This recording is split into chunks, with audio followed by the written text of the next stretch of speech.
Hello दोस्तों, स्वागत है आप सभी के अपने चैनल आर के एक्सपर्ट क्लासेस में।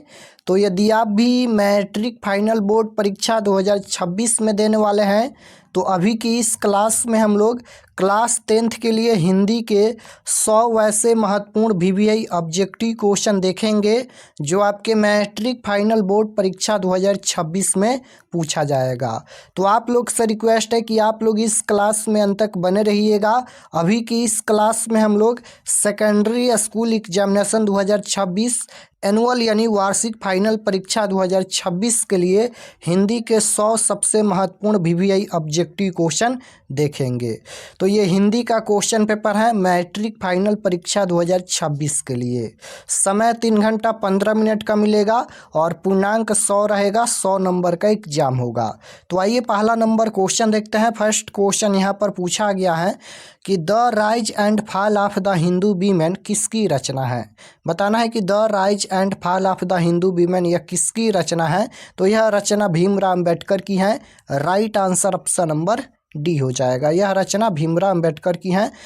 श्रम विभाजन और जाति प्रथा पाठ के लेखक भीमराव अम्बेडकर हैं। और भीमराव अम्बेडकर का जन्म कब हुआ था तो 14 अप्रैल 1891 ईस्वी में भीमराव अम्बेडकर का जन्म हुआ था। कहाँ जन्म हुआ था तो महू मध्य प्रदेश में। क्वेश्चन नंबर 2 पूछा गया है यहाँ पर कि मेंडलीफ किसकी रचना है। बताना है कि मेंडलीफ किसकी रचना है। तो यह रचना गुणाकर मूल्य की है। Right answer option number D हो जाएगा। क्वेश्चन नंबर 3 पूछा गया है कि काल के कितने भेद हैं। तो काल के कितने भेद होते हैं तो काल के 3 भेद होते हैं। भूतकाल, भविष्यकाल और वर्तमान काल। भूतकाल जो बीत गया, वर्तमान काल जो अभी चल रहा है और भविष्य काल जो आने वाला है। तो काल के 3 भेद होते हैं। क्वेश्चन नंबर 4 पूछा गया है यहाँ पर कि लेखक यतेंद्र मिश्र का जन्म कब हुआ था। तो लेखक यतेंद्र मिश्र का जन्म कब हुआ था तो 1977 में जन्म हुआ था। राइट आंसर डी हो जाएगा। क्वेश्चन नंबर 5 पूछा गया है मगम्मा मिठाई किसके लिए ले जा रही थी। तो मगम्मा मिठाई ये किसके लिए ले जा रही थी तो पोता के लिए। Right answer option number A हो जाएगा। दही वाली मगम्मा कहानी के लेखक कौन है तो श्रीनिवास हैं।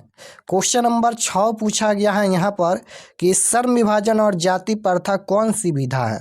विधा पूछा गया है श्रम विभाजन और जाति प्रथा कौन सी विधा है तो यह एक निबंध है। Right answer option number A हो जाएगा निबंध। क्वेश्चन नंबर 7 की ओर चलते हैं। यहाँ पर पूछा गया है कि कवि जीवानंदन दास का जन्म कब हुआ था। तो कवि जीवानंदन दास का जन्म कब हुआ था तो 1899 ईस्वी में हुआ था। Right answer option number B हो जाएगा। क्वेश्चन नंबर 8 पूछा गया है कि छात्रावस्था का संधि विच्छेद क्या होगा। संधि विच्छेद पूछा गया है तो छात्रावस्था का संधि विच्छेद होता है छात्र प्लस अवस्था। Right answer option number D हो जाएगा। छात्रावस्था का संधि विच्छेद छात्र प्लस अवस्था होता है। क्वेश्चन नंबर 9 पूछा गया है कि अस्त शब्द का विलोम क्या है। अस्त शब्द का विलोम पूछा गया है तो विलोम शब्द मतलब उल्टा शब्द होता है। तो अस्त का उल्टा क्या होता है उदय होता है, या उदय का उल्टा क्या होता है तो अस्त होता है। तो जब भी विलोम शब्द पूछा जाएगा उल्टा बताना है तो अस्त का उल्टा उदय होता है या उदय का उल्टा अस्त होता है। तो right answer option number A हो जाएगा। क्वेश्चन नंबर 10 पूछा गया है कि कृष्ण शब्द का विलोम। तो कृष्ण शब्द का विलोम क्या होता है सवेत होता है। Right answer option number C होगा। क्वेश्चन नंबर 11 पूछा गया है कि चंद्रमा का पर्यायवाची शब्द है। पर्यायवाची शब्द का मतलब अनेक नाम होता है। जैसे चंद्रमा को और किस नाम से जानते हैं तो शशि के नाम से भी जानते हैं। तो right answer option number D हो जाएगा। चंद्रमा का पर्यायवाची शब्द शशि हो जाएगा। क्वेश्चन नंबर 12 पूछा गया है कि आँख का पर्यायवाची शब्द। तो आँख का पर्यायवाची शब्द क्या होता है चक्षु होता है। Right answer option number A हो जाएगा। क्वेश्चन नंबर 13 पूछा गया है कि अधर्म में कौन सा उपसर्ग है। उपसर्ग पूछा गया है तो उपसर्ग शब्द के पहले जुड़ता है। अधर्म में यहाँ पर अ उपसर्ग जुड़ा है और धर्म यहाँ पर ये धर्म जो है वह मूल शब्द है। तो अधर्म में अ उपसर्ग जुड़ा है। Right answer option number A हो जाएगा। क्वेश्चन नंबर 14 है कि परिसर में कौन सा उपसर्ग है।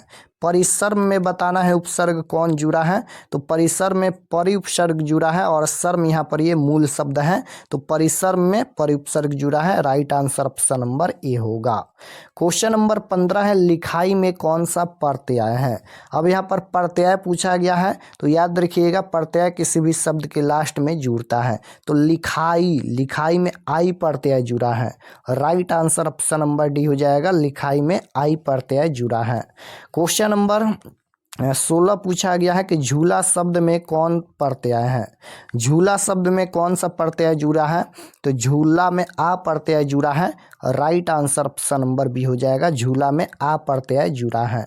क्वेश्चन नंबर 17 है कि भाई बहन कौन सा समास है। भाई बहन कौन सा समास है, बीच में यहाँ पर योजक चिन्ह लगा है और दोनों शब्द अलग अलग हैं, तो भाई बहन ये द्वंद्व समास का उदाहरण है। Right answer option number B हो जाएगा, भाई बहन ये द्वंद्व समास का उदाहरण है। क्वेश्चन नंबर 18 है कि वेमन शब्द कौन सा समास है, तो वेमन शब्द ये नग्न समास है। राइट आंसर डी होगा। 19 नंबर क्वेश्चन देखिए पूछा गया है देवाले शब्द कौन सा समास है। देवाले शब्द कौन सा समास है, तो ये तत्पुरुष समास है। Right answer option number A होगा, देवाले शब्द कौन सा समास है, तत्पुरुष समास। क्वेश्चन नंबर 20 पूछा गया है कि भारत से हम क्या सीखे, पाठ गद्य की कौन सी विधा है। तो भारत से हम क्या सीखे, यह एक भाषण है और पूछा गया है कि यह कौन सी विधा है, भाषण। तो राइट आंसर डी हो जाएगा, भाषण है। Option number D right answer हो जाएगा, विधा ही पूछा गया है तो भाषण है। क्वेश्चन नंबर 21 पूछा गया है कि दासानंद है, तो दासानंद कौन सा समास है, तो ये हो जाएगा बहुब्रीहि समास। Right answer option number C हो जाएगा, दासानंद लंबोदर ये बहुब्रीहि समास होता है। क्वेश्चन नंबर 22 पूछा गया है कि प्रत्येक शब्द कौन सा समास है, तो प्रत्येक शब्द ये अविभाज्य समास है। राइट आंसर ए होगा, प्रत्येक शब्द कौन सा समास है, तो अविभाज्य समास है। क्वेश्चन नंबर 23 है कि मुखचंद्र शब्द कौन सा समास है, तो मुखचंद्र पूछा गया है तो ये हो जाएगा क्रमधारय समास। Right answer option number A हो जाएगा, क्रमधारय समास। क्वेश्चन नंबर 24 पूछा गया है कि किसे बाबा साहेब के नाम से पुकारा जाता है, तो किसे बाबा साहेब के नाम से पुकारा जाता है, तो भीमराव अम्बेडकर को बाबा साहेब के नाम से पुकारा जाता है। Right answer option number B हो जाएगा। पहला नंबर चैप्टर है हिंदी का श्रम विभाजन और जाति प्रथा, तो श्रम विभाजन और जाति प्रथा के लेखक भीमराव अम्बेडकर हैं, याद रखिएगा। भीमराव अम्बेडकर का जन्म कब हुआ था, तो 14 अप्रैल 1891 ईस्वी में जन्म हुआ था। कहाँ जन्म हुआ था, तो महू मध्य प्रदेश में जन्म हुआ था। राइट आंसर बी होगा। क्वेश्चन नंबर 25 पूछा गया है यहाँ पर कि भारत में जाति प्रथा का मुख्य कारण क्या है, तो भारत में जाति प्रथा का मुख्य कारण क्या है, तो बेरोजगारी है। Right answer option number C हो जाएगा। क्वेश्चन नंबर 26 है कि श्रम विभाजन और जाति प्रथा शीर्षक पाठ के लेखक का क्या नाम है, तो श्रम विभाजन और जाति प्रथा शीर्षक पाठ के लेखक हैं Bhimrao Ambedkar. Right answer option number A हो जाएगा, संविधान के निर्माता के रूप में हम लोग भीमराव अम्बेडकर को भी जानते हैं। क्वेश्चन नंबर 27 है कि भीमराव अम्बेडकर के चिंतन एवं रचनात्मकता के प्रेरक व्यक्ति कौन थे, तो बुद्ध भी थे, कबीर भी थे और ज्योतिबा फूले भी थे। तो right answer option number D हो जाएगा, इनमें से सभी। 28 नंबर क्वेश्चन देखिए, हु आर शुद्राज किन की रचना है, तो हु आर शुद्राज किन की रचना है, ये भी रचना भीमराव अम्बेडकर की है। Right answer option number A हो जाएगा, हु आर शुद्राज यह किन की रचना है, तो भीमराव अम्बेडकर की रचना है। क्वेश्चन नंबर 29 पूछा गया है ईश्वर पेटलीकर किस भाषा के लोकप्रिय कथाकार हैं। ये हिंदी के वर्णिका भाग 2 का क्वेश्चन पूछा गया है। माँ कहानी से ये क्वेश्चन पूछा गया है। माँ कहानी के लेखक कौन है, तो ईश्वर पेटलीकर हैं। तो ईश्वर पेटलीकर यह किस भाषा के लोकप्रिय कथाकार हैं, तो ये गुजराती भाषा के हैं। Right answer option number C हो जाएगा, गुजराती।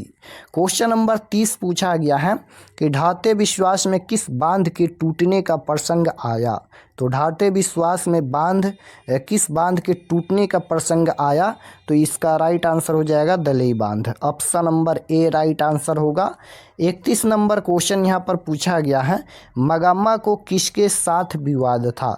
दही वाली मगम्मा हिंदी के वर्णिका भाग 2 का चैप्टर नंबर 1 है, दही वाली मगम्मा। दही वाली मगम्मा कहानी के लेखक कौन है, तो श्रीनिवास हैं।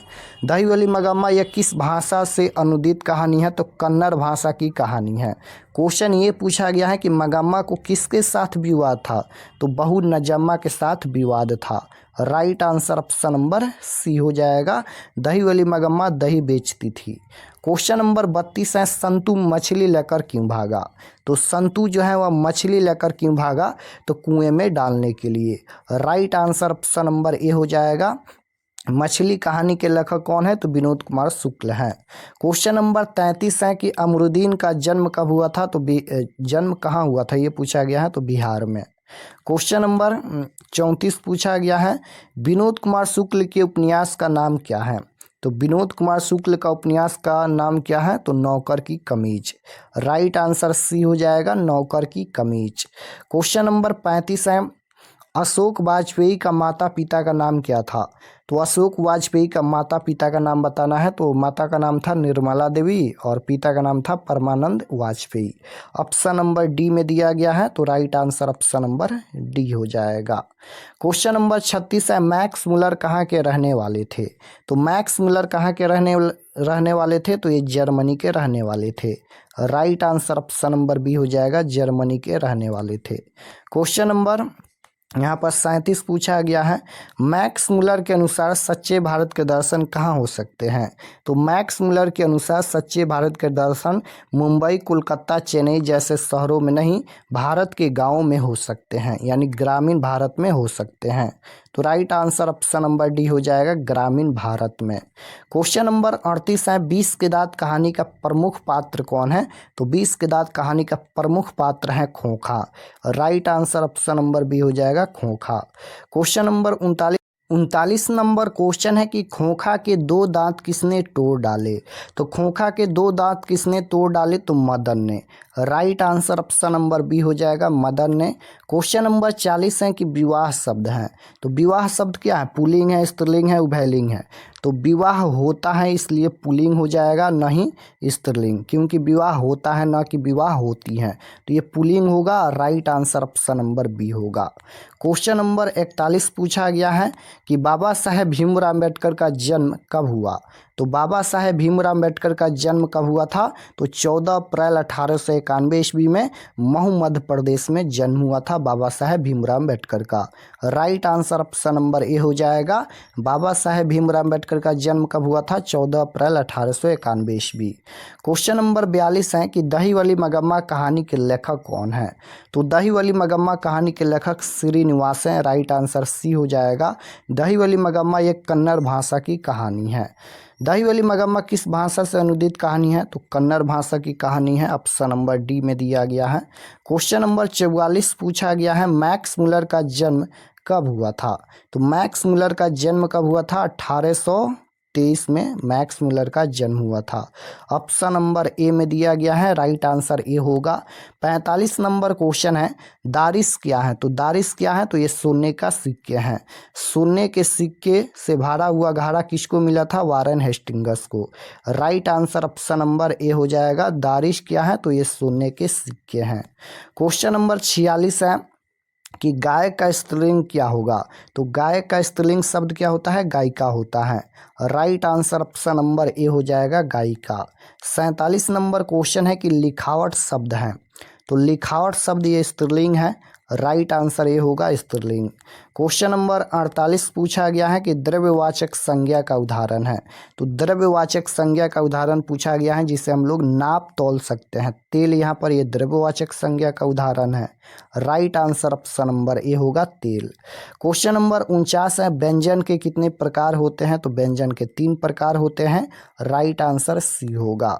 50 नंबर क्वेश्चन है कि ग का उच्चारण स्थान क्या है। तो ग का उच्चारण स्थान क ख ग ये कंठ हो जाएगा। राइट आंसर सी होगा। ग का उच्चारण स्थान कंठ होता है। क्वेश्चन नंबर 51 पूछा गया है कि सेन साहब की नई मोटर कार कितने की थी। यहाँ पर पूछा गया है कि सेन साहब की मोटर कार कितने की थी, तो 7,500 की थी। Right answer option number B हो जाएगा। सेन साहब की नई मोटर कार कितने की थी, 7,500 की थी। और किस रंग की थी, तो काली रंग की थी। ये भी आपको याद रखना है। कारक के कितने भेद होते हैं, तो हिंदी में 8 कारक होते हैं। Right answer option number D हो जाएगा। हिंदी में 8 कारक होते हैं। 20 के दांत कैसी कहानी है, तो 20 के दांत ये ऐतिहासिक कहानी है। राइट आंसर बी हो जाएगा। 20 के दांत कैसी कहानी है, ऐतिहासिक कहानी है। 54 नंबर क्वेश्चन देखिए पूछा गया है, भारत से हम क्या सीखे भाषण का हिंदी रूपांतरण किसने किया। तो भारत से हम क्या सीखे भाषण का हिंदी रूपांतरण किसने किया, तो राइट आंसर क्या हो जाएगा, doctor Bhavani Shankar Trivedi. Right answer option number B होगा। क्वेश्चन नंबर 55 पूछा गया है यहाँ पर, मैक्स मुलर कहाँ के रहने वाले थे, तो मैक्स मुलर जर्मनी के रहने वाले थे। Right answer option number B होगा। मैक्स मुलर कहाँ के रहने वाले थे, जर्मनी के। 56 नंबर क्वेश्चन है, गिरधर लाल का बेटा है, तो गिरधर लाल का बेटा कौन है, Madan. Right answer option number C होगा। क्वेश्चन नंबर 57 है कि सेन साहब की नई मोटर कार किस रंग की थी, तो 7,500 की थी, काली रंग की। Right answer option number A हो जाएगा, काली रंग की थी। क्वेश्चन नंबर 58 पूछा गया है, मैक्स मुलर ने कालिदास के किस पुस्तक का जर्मन में अनुवाद किया, तो राइट आंसर क्या हो जाएगा, Meghdoot. Option number B right answer होगा। नेक्स्ट क्वेश्चन है कि मैक्स मुलर को किसने वेदांतियों का वेदांती कहा, तो राइट आंसर हो जाएगा विवेकानंद ने। ऑप्शन नंबर ए राइट आंसर होगा। 60 नंबर क्वेश्चन है कि नलिन बिलोचन शर्मा का जन्म कब हुआ था, तो नलिन बिलोचन शर्मा का जन्म कब हुआ था, 18 फरवरी 1916 नलिन बिलोचन शर्मा का जन्म हुआ था। Right answer option number A होगा, 18 फरवरी 1916। क्वेश्चन नंबर 61 है कि श्री गणेश करना मुहावरे का अर्थ क्या है, तो श्री गणेश करना मुहावरे का अर्थ होता है कार्य आरंभ करना। कहाँ पर दिया गया है, कार्य आरंभ करना। ऑप्शन नंबर डी में दिया गया है। Right answer option number D होगा। एड़ी शब्द का विलोम क्या होता है, तो एड़ी का उल्टा होता है चोटी। राइट आंसर सी होगा। क्वेश्चन नंबर 63 है कि नैन का पर्यायवाची शब्द होता है चाक्षु। राइट आंसर ए होगा। 64 नंबर क्वेश्चन है, मिलावट में कौन सा प्रत्यय है, तो मिलावट में कौन सा प्रत्यय है, मिलावट में आवट प्रत्यय जुड़ा है। Right answer option number C होगा। मिलावट में कौन सा प्रत्यय जुड़ा है, आवट प्रत्यय। क्वेश्चन नंबर 65 है कि फ्रेडरिक मैक्स मुलर किस पाठ के रचयिता हैं, तो मैक्स मुलर किस पाठ के रचयिता हैं, नागरी लिपि। Right answer option number C होगा। क्वेश्चन नंबर 66 पूछा गया है कि 10वीं 11वीं में किस रचना ने भारत यूरोप के बीच व्यापार संबंध के बारे में बताया, तो शाहनामा हो जाएगा। Right answer option number A होगा, शाहनामा। नेक्स्ट क्वेश्चन है, नागरी लिपि के आरंभिक लेख कहाँ से मिले, तो दक्षिण भारत से मिले। राइट आंसर बी होगा, दक्षिण भारत। 68 नंबर क्वेश्चन पूछा गया है कि किसने कहा था कि सब पुराने अच्छे नहीं होते और सब नए खराब ही नहीं होते, तो ये कालिदास ने कहा था। Right answer option number A होगा, कालिदास। दधीची की हड्डी से क्या बना था, तो दधीची की हड्डी से क्या बना था, इंद्र का वज्र बना था। Right answer option number D हो जाएगा। याद रखिएगा, दधीची की हड्डी से इंद्र का वज्र बना था।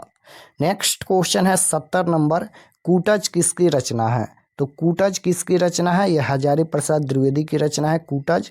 Right answer option number A हो जाएगा। नाखून क्यों बढ़ते हैं पाठ के लेखक कौन है, तो हजारी प्रसाद द्विवेदी हैं। कूटज ये भी रचना हजारी प्रसाद द्विवेदी की है। क्वेश्चन नंबर 71 पूछा गया है, परीक्षा का संधि विच्छेद क्या है, तो परीक्षा का संधि विच्छेद होता है परि प्लस इच्छा। Right answer option number B होगा। परीक्षा शब्द का संधि विच्छेद होता है परि प्लस इच्छा। 72 नंबर क्वेश्चन है, पीताम्बर का संधि विच्छेद क्या होता है, तो पीताम्बर का संधि विच्छेद होता है पीत प्लस अंबर। Right answer option number D होगा। 73 नंबर क्वेश्चन है कि अत्याचार का संधि विच्छेद है, तो अत्याचार का संधि विच्छेद क्या होता है, अति प्लस आचार होता है। Right answer option number D होगा। अत्याचार का संधि विच्छेद अति प्लस आचार होता है। अनादर शब्द का विलोम क्या होता है, अनादर का उल्टा क्या होता है? मान नहीं होता है, सम्मान नहीं होता है। अनादर का उल्टा पूछा गया है तो यहाँ पर आदर हो जाएगा। अनादर का उल्टा आदर होता है या आदर का उल्टा अनादर होता है। बहादुर लेखक का घर छोड़कर क्यों भाग गया? तो बहादुर लेखक का घर छोड़कर क्यों भाग गया? तो चोरी का आरोप लगने पर। बहादुर पर 11 रुपये चोरी का आरोप लगा था, ये भी आपको याद रखना है। क्वेश्चन नंबर 76 है, बहादुर लेखक के घर से क्या लेकर भागा था? कोई भी सामान लेकर नहीं भागा था। Right answer option number D होगा। बहादुर या दिल बहादुर कहाँ का रहने वाला था? बहादुर या दिल बहादुर कहाँ का रहने वाला था? तो नेपाल का रहने वाला था। Right answer option number C हो जाएगा। बहादुर की उम्र कितना था? तो बहादुर की उम्र 12 से 13 साल का नेपाली लड़का था बहादुर, नेपाल का रहने वाला था। क्वेश्चन नंबर 78 है, हम बार बार नाखून क्यों काटते हैं? तो हम बार बार नाखून को क्यों काटते हैं? तो बारंबारता संपादन हेतु। Right answer option number A हो जाएगा। नागरी लिपि के टाइप कब बने? तो नागरी लिपि के टाइप कब बने? तो लगभग दूसरी सदी से पहले। Right answer option number B होगा। 80 नंबर क्वेश्चन है, हिंदी तथा इसकी विविध बोलियां किस लिपि में लिखी जाती हैं? तो हिंदी तथा इसकी विविध बोलियां किस लिपि में लिखी जाती हैं? तो ये देवनागरी लिपि में लिखी जाती हैं। Right answer option number A हो जाएगा, देवनागरी लिपि में लिखी जाती हैं। गुणाकर मूल्य किस निबंध की रचना है? तो गुणाकर मूल्य नाखून की बढ़ते हैं, ये तो हजारी प्रसाद द्विवेदी की रचना है। गुणाकर मूल्य है तो ये नागरी लिपि पाठ के लेखक गुणाकर मूल्य हैं। Right answer option number B होगा। दक्षिण भारत में द्रविड़ भाषा परिवार की कौन सी भाषा सबसे अधिक प्राचीन है? तो तमिल भाषा हो जाएगा। 83 नंबर क्वेश्चन है कि पहले दक्षिण भारत की नागरी लिपि क्या कहलाती थी, या फिर विजयनगर के राजाओं की लेखों की लिपि को क्या नाम था? तो नंदी नागरी था। Right answer option number A हो जाएगा, नंदी नागरी। 84 नंबर क्वेश्चन है, बहादुर कौन था? तो बहादुर कौन था? 12 से 13 साल का नेपाली लड़का था। Right answer option number C हो जाएगा। बहादुर ये कैसी कहानी है? तो बहादुर एक सामाजिक कहानी है। Right answer option number C हो जाएगा, सामाजिक। क्वेश्चन नंबर 86 है, यदि मैं न मरता तो शायद वह न जाता, यह पंक्ति किसकी है? तो लेखक की पंक्ति है। Right answer option number A हो जाएगा। क्वेश्चन नंबर 87 है कि परंपरा का मूल्यांकन पाठ साहित्य की कौन सी विधा है? तो ये निबंध है। नेक्स्ट क्वेश्चन है 88 नंबर, पंडित बिरजू महाराज का जन्म कहाँ हुआ था? तो पंडित बिरजू महाराज का जन्म हुआ था लखनऊ में। Right answer option number B होगा। मछली पाठ के लेखक कौन है? तो मछली पाठ के लेखक हैं Vinod Kumar Shukla. Right answer option number D होगा। मछली पाठ के लेखक कौन है? विनोद कुमार शुक्ल। 90 नंबर क्वेश्चन है कि वह मोटा है, कौन सी संज्ञा है? तो मोटा ये भाववाचक संज्ञा में आएगा। राइट आंसर ऑप्शन नंबर यहाँ पर बी होना चाहिए। मोटा, पतला, लंबाई, मोटाई, बुढ़ापा ये सभी भाववाचक संज्ञा का उदाहरण है। क्वेश्चन नंबर 91 है कि आपने क्या खाया है? इस वाक्य में क्या कौन सा सर्वनाम है? क्या खाया है ये पूछा गया है। आपने क्या खाया है? तो निश्चयवाचक ये तो होगा नहीं, प्रश्नवाचक सर्वनाम होगा, क्योंकि प्रश्न पूछा गया है कि आपने क्या खाया, तो ये प्रश्नवाचक सर्वनाम होगा। भविष्य काल के कितने प्रकार हैं? तो 3 प्रकार हैं।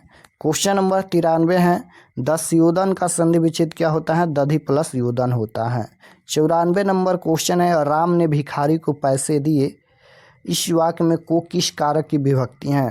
तो को पूछा गया है, संप्रदान हो जाएगा। कारक चिन्ह आप लोग याद रखिएगा। लौह पुरुष में कौन सा समास है? तो लौह पुरुष में ये कर्मधारय समास है। राइट आंसर सी होगा। 96 नंबर क्वेश्चन है, निर्जन में कौन सा उपसर्ग है? तो इसमें हो जाएगा निर्जन में यहाँ पर कौन सा उपसर्ग है? तो निर उपसर्ग जुड़ा है। राइट आंसर बी होगा। 97 नंबर क्वेश्चन है, निम्नलिखित शब्दों में कौन सा शब्द शुद्ध है? तो सुणित यहाँ पर ये शुद्ध शब्द है। 98 नंबर क्वेश्चन है, शिक्षा और संस्कृति पाठ के साहित्य की कौन सी विधा है? तो शिक्षा और संस्कृति पाठ साहित्य की कौन सी विधा है? तो ये हो जाएगा शिक्षा शास्त्र। Right answer option number A होगा, शिक्षा शास्त्र। और शिक्षा और संस्कृति पाठ के लेखक कौन है? ये भी क्वेश्चन पूछा जाता है। तो शिक्षा और संस्कृति पाठ के लेखक कौन है? तो महात्मा गांधी हैं। याद रखिएगा, शिक्षा और संस्कृति पाठ के लेखक कौन है? महात्मा गांधी। क्वेश्चन नंबर 99 है कि बहादुर का बाप कहाँ मारा गया था? तो युद्ध में। राइट आंसर ये हो जाएगा युद्ध में। 100 नंबर क्वेश्चन है, निर्मला कौन थी? तो निर्मला कौन थी? लेखक की पत्नी थी। Right answer option number B हो जाएगा। बहादुर पर चोरी का आरोप कौन लगाते हैं? तो निर्मला के रिश्तेदार ही बहादुर पर 11 रुपये चोरी का आरोप लगाते हैं, बल्कि बहादुर चोरी नहीं किया था। तो चोरी का आरोप 11 रुपये चोरी का आरोप बहादुर पर लगा था। निर्मला कौन थी? तो लेखक की पत्नी। राइट आंसर बी हो जाएगा। तो यहाँ पर हम लोग हिंदी के टोटल 100 महत्वपूर्ण ऑब्जेक्टिव क्वेश्चन पढ़े हैं जो आपके मैट्रिक बोर्ड परीक्षा 2026 के लिए महत्वपूर्ण हैं। तो आप लोग ये सभी प्रश्न को ज़रूर याद कर लीजिएगा और चैनल पर नए होंगे तो चैनल को ज़रूर सब्सक्राइब कर लेना ताकि आने वाले नेक्स्ट क्लास आपके पास ज़रूर पहुँचे। और जल्द ही क्रैश कोर्स लॉन्च होने वाला है, तो आप लोग चैनल पर बने रहिएगा। सभी सब्जेक्ट शुरू से फिर से पढ़ाया जाएगा इस चैनल पर क्रैश कोर्स में, तो आप लोग चैनल को ज़रूर सब्सक्राइब कर लीजिएगा। तो मिलते हैं नेक्स्ट क्लास में, तब तक अपना स्टडी कीजिए। आप सभी को धन्यवाद।